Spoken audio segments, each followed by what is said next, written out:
আজ পটুয়াখালীর রাঙাবালী ও কলাপাড়ায় শুরু হচ্ছে প্রাণী সম্পদ মেলা। এই মেলার খবর আমরা জানবো। আমাদের সঙ্গে যুক্ত হচ্ছেন রাঙাবালী থেকে কামরুল হাসান আর কলাপাড়া থেকে মিলন কর্মকার রাজু। শুরুতে চলে যাচ্ছি রাঙাবালীতে।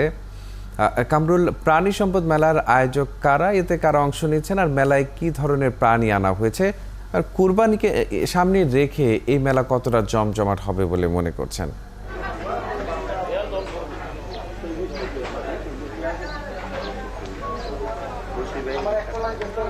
মাহাদি, আপনাকে ধন্যবাদ। প্রাণী সম্পদে ভরব দেশ, গর্ব স্মার্ট বাংলাদেশ, এই প্রতিপাদ্যকে সামনে রেখে পটুয়াখালী রাঙাবালীতে প্রাণী সম্পদ প্রদর্শনী মেলার আয়োজন করা হয়েছে। প্রাণী সম্পদ দপ্তরের উদ্যোগে এই আয়োজন করা হয়। আপনি দেখছেন যে ইতিমধ্যেই কিন্তু মেলা প্রাঙ্গণে পশু পাখি উপস্থিত হয়েছে এবং তাদেরকে হাজির করেছেন অংশগ্রহণকারীরা। বিভিন্ন এলাকা থেকে, রাঙাবালী উপজেলার বিভিন্ন এলাকা থেকে অংশগ্রহণকারীরা এখানে পশু পাখি নিয়ে হাজির হয়েছেন। হরেক প্রজাতির পশু পাখি এখানে এনেছেন। পাশাপাশি জৈব সার এবং ঘাস সহ গবাদি পশু পালনে যেসব উপকরণ রয়েছে সেই উপকরণ নিয়েও বিভিন্ন সংস্থার পক্ষ থেকে এখানে হাজির হয়েছেন অংশগ্রহণকারীরা।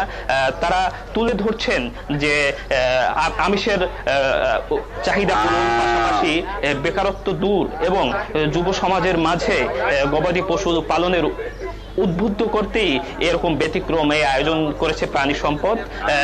আপনাকে ক্যামেরা পার্সনের মাধ্যমে সেই দৃশ্য একটু দেখানোর চেষ্টা করছি। আপনি স্টলগুলোতে দেখতে পাচ্ছেন যে ইতিমধ্যে প্রাণী সম্পদ এবং খামারে যে প্রয়োজনীয় যে সামগ্রী ব্যবহার করা হয় সেই সামগ্রীগুলো দেখছেন। পাশাপাশি আমি এখন যে স্টলটিতে রয়েছে এই স্টলটিতে দেখছেন যে বিভিন্ন প্রজাতির কিন্তু পাখি রয়েছে, টিয়া রয়েছে, বাজিগার সহ বিভিন্ন প্রজাতির কবুতর রয়েছে এবং ঘুঘু রয়েছে। আপনি দেখছেন যে এই স্টলটিতে দর্শনার্থীরাও কিন্তু এই পাখিগুলো দেখতে ভিড় করেছে এবং বেলা বাড়ার সঙ্গে সঙ্গে আরো দর্শনার্থী বাড়বে বলে দাবি করছেন আয়োজকরা। এবং পাশের স্টলটিতে আপনাকে একটু দেখানোর চেষ্টা করছি যে এখানে কিন্তু এক অংশগ্রহণকারী খরগোশ নিয়ে হাজির হয়েছে। তার যে গৃহপালিত যে খরগোশ, সেই খরগোশগুলো কিন্তু এখানে নিয়ে এসেছেন। এবং এর পাশের স্টলটিতে রয়েছে, আপনি দেখছেন যে কবুতর, অর্থাৎ তার সংগ্রহে যে সেরা যে কবুতরগুলো রয়েছেন এক অংশগ্রহণকারী সেই কবুতর নিয়ে হাজির হয়েছেন। এর ঠিক পাশের স্টলটিতেও বিভিন্ন প্রজাতির কবুতর রয়েছে, সেই চিত্র আপনাকে একটু দেখানোর চেষ্টা করি।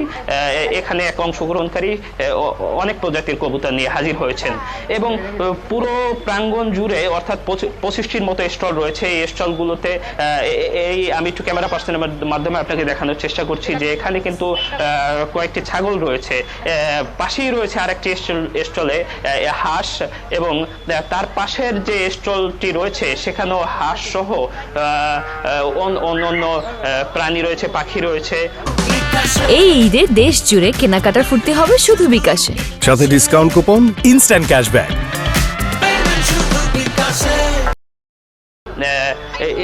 এছাড়াও কিন্তু ছাগল, ভেড়া সহ বিভিন্ন প্রজাতির পশু পাখি নিয়ে কিন্তু অংশগ্রহণকারীরা এখানে এসেছেন এবং এর মধ্য থেকে সেরা যে অংশগ্রহণকারী যারা রয়েছেন তাদেরকে কিন্তু পুরস্কৃত করারও উদ্যোগ কিন্তু নিয়েছেন আয়োজকরা। জি কামরুল, আপনি সঙ্গেই আছেন। আমরা এবার কলাপাড়ার খবর জানবো। মিলন, সেখানে এই প্রাণী সম্পদ মেলাটি কেমন জমজমাট হয়েছে? কি কি ধরনের প্রাণী সেখানে আনা হয়েছে? ধন্যবাদ মাঝি। কলাপাড়ায় কিন্তু এবারে প্রথম যে এত বর্ধিত পরিসরে এই প্রাণী সম্পদ মেলাটা শুরু হয়েছে।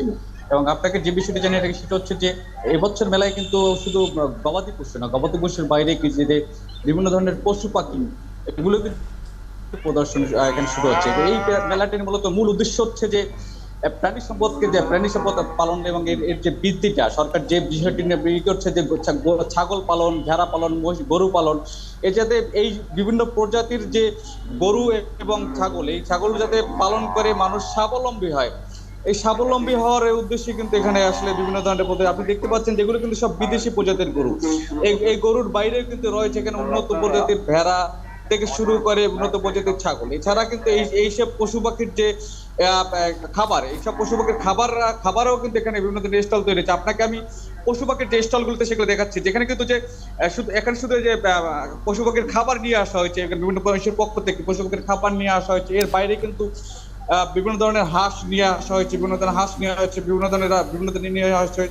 এর বাইরে যে এখানকার মূল উদ্দেশ্য, এখানে প্রাণী সম্পদ কর্মকর্তারা যে বিষয়টা আমাদের জানিয়েছেন, তাদের মূল উদ্দেশ্য হচ্ছে মানুষ যাতে গবাদি পশু বেশি পরিমাণ লালন পালন করে এবং বন্য পশু পাখি যাতে বন্য পশুর যত্ন হয়। এবং আপনি জানেন যে আগামী কয়েক মাস পর কোরবানি শুরু হবে। কোরবানির ঈদে যাতে মানুষ বেশি পরিমাণে গবাদি পশু পালন করে, নিজেরা লালন পালন করে এবং দেশীয় যে গরু যেগুলো লালন করে সেগুলি যাতে মানুষ আগ্রহী হয়, সেই বিষয়টি মাথায় রেখে কিন্তু এবছর এই যে এপ্রিলের মাঝামাঝি সময় কিন্তু তারা কিন্তু এই যে মেলা শুরু করেছে।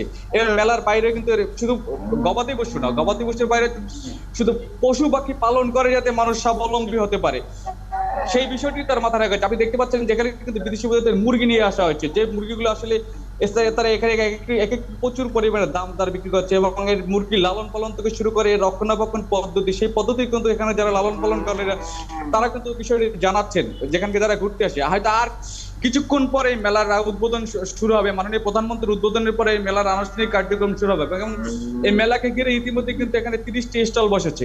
আপনি দেখতে পাচ্ছেন স্টলগুলো কিন্তু আসলে মানুষজন আসতে শুরু করেছে এবং বিভিন্ন ধরনের তারা তাদের যে পশু পাখি নিয়ে আসে সেগুলি প্রদর্শন শুরু করেছে। এর প্রদর্শনের মূল উদ্দেশ্য হচ্ছে যে তাদের পালিত পশুদের অন্যকে দেখে আগ্রহী হয় এবং তাদের কাছ থেকে পরামর্শ নিয়ে তারা পশু পাখি লালন পালন করতে পারে। আপনি জানেন যে জি রাজু, আপনাকে ধন্যবাদ যুক্ত থাকার জন্য। আমরা কলাপাড়া থেকে যুক্ত হয়েছিলাম মিলন কর্মকার রাজু এবং রাঙামালি থেকে কামরুল হাসানের মাধ্যমে। সেখানে যে প্রাণী সম্পদ মেলা অনুষ্ঠিত হচ্ছে সে খবর জেনেছিলাম এতক্ষণ।